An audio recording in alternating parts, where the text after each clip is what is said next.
copyright disclaimer under Section 107 of the Copyright Act 1976 allowance is made for fair use for purposes such as criticisms, comments. Fair use is a use permitted by copyright statute that might otherwise be infringing. Dragon Ball, Dragon Ball Z, Dragon Ball Super, Dragon Ball GT, Dragon Ball Kai, Dragon Ball Xenoverse, Dragon Ball Online, and all other character names, logos, and distinctive likeness thereof are trademarks of Akira Toriyama, Toei Animation, Bird Studio, Shueisha, Funimation, Viz Media, Group AB, Glenat, Namco Bandai, Atari, and other respective license holders unmentioned.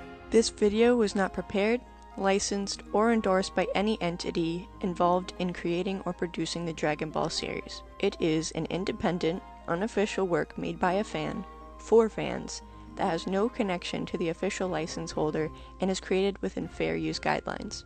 Please enjoy the video.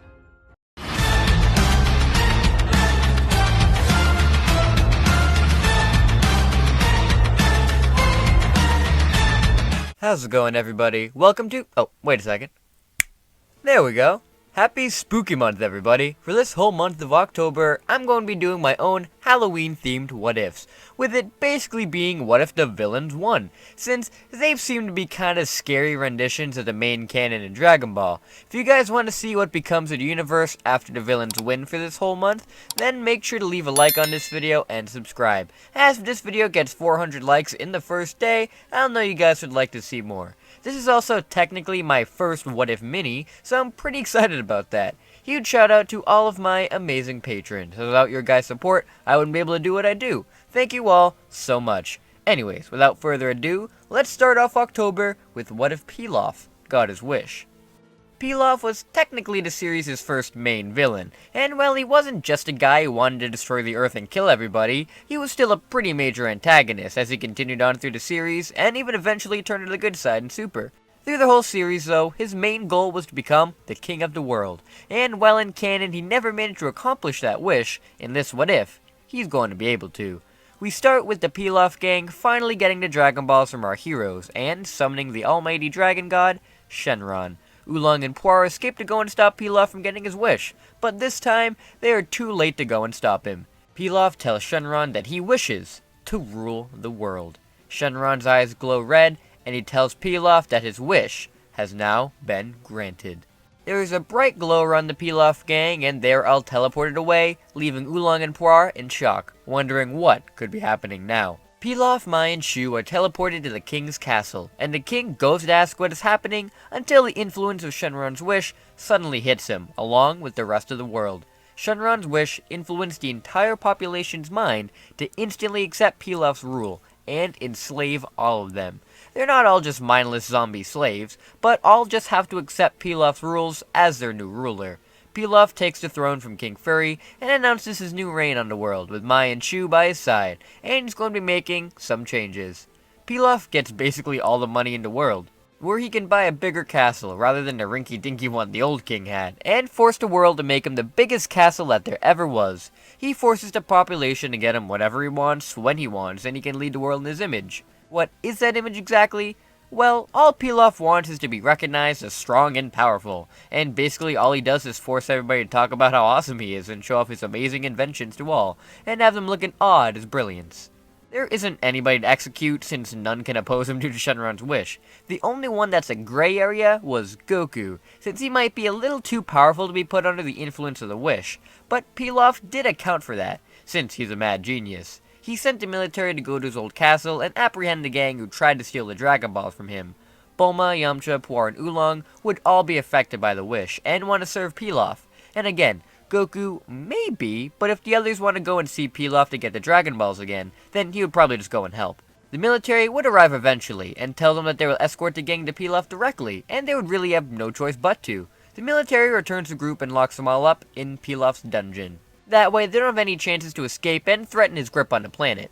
Pilaf, we know, can be cruel, so he would probably just leave them all in that dungeon to die, and while Goku might try to escape, with all the intense military firepower at Pilaf's disposal, who knows if Goku would be able to break out. Well, we know that he defeated the entirety of the Red Ribbon Army, but this is before he ever got to train with the Roshi, so would he be powerful enough? Well, probably not. Remember, it's not just soldiers either. There can be mechs to go and take care of Goku too. The Red Ribbon Army was also affected by this wish, so all of the tech that they had with them instantly went to Pilaf, and if Goku struggled against a battle jacket after his training with Roshi, I doubt he'd be able to do much against all of them now. Goku would either be killed or locked away in a more secure dungeon to be left for dead, so even Goku at this point in the story can't stop Pilaf's reign. Other martial artists who are powerful enough to maybe resist a wish too, probably won't be able to do anything either, mainly since why would they want to? Roshi could step in and try, but he knew he couldn't stop the Red Ribbon Army, so that number possibly tripled. He wouldn't like those odds, and would probably just chill out on his island. The members of the Crane School would probably just work for Pilaf anyway, since he's a cruel ruler, and if he wanted somebody dead for whatever reason, he could just hire either Tao or Tien as his mercenaries, and pay them handsomely for their efforts. Basically, there is no force on this planet that can stand against Pilaf. There are only two on Earth that I can think of who could, and that is Kami and King Piccolo. King Piccolo is out of the question right away, since he was only released in canon because of Pilaf, and he has no reason to release him now since he has everything he wants. Kami could try, but he's Kami. And if he didn't step in for when King Piccolo's destroying the planet, I don't think he'd step in for Pilaf, and would just observe everything from the lookout. Everything would go amazingly for Pilaf and his empire for many years, until one day, a decade later, when Raditz arrives on Earth to find his brother. Raditz would go looking for Kakarot, and everywhere he searches would just lead to Pilaf's castle, and after discovering that he's not here and probably dead, he would just lay waste to the planet. Pilaf can send in all of the forces he desires, but it really doesn't mean much to Raditz. Sure, the Red Ribbon can send in some of their strongest mechs, but Jiro didn't really have a reason to create super powerful Frieza-killing androids in this time. So the most powerful android that they have is probably Ader, who was most likely destroyed years ago for not obeying Pilaf. Raditz would lay waste to the military of Pilaf, and eventually kill Pilaf himself, and decide to just leave the planet, after discovering that his brother is gone. Raditz would just report to Frieza on how he wiped out a good chunk of a planet called Earth, and that it may sell very well for them. Raditz would probably get a good paycheck from Frieza after the Earth is sold, and that wraps up Earth's story, since basically everybody is dead. So yeah, this is basically what would have happened if Pilaf had managed to get his wish and take over the planet. Everybody would have been forced under his rule, and it all would have led to destruction of the planet by Raditz. So let's be thankful that Oolong managed to stop in his way, and wish for panties instead. I hope you guys enjoyed the first Halloween-themed What If on this channel, as I had a lot of fun making it, and seeing what would have happened if Dragon Ball's first villain won. Thank you all so much for watching this video, and hope you guys are looking forward to the next one. So, until we meet again, guys. See you later!